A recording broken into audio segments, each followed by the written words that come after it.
Alors en trading, il faut comprendre qu'il existe différentes unités de temps, aussi appelées en anglais time frame. L'objectif dans un premier temps, ça va être de pouvoir observer sur une vue large du marché ce qu'il se passe. Donc on va avoir l'unité de temps daily, où on va identifier le biais directionnel du marché, à savoir s'il est haussier ou baissier.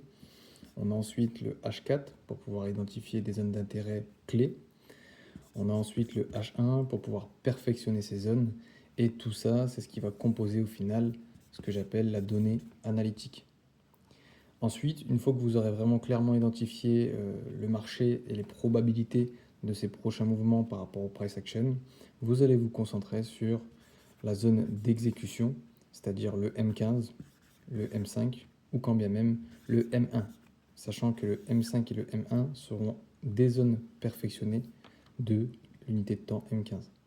Donc ça sera la partie exécution. Sur ce, je te dis abonne-toi pour plus de contenu chez Merit Center.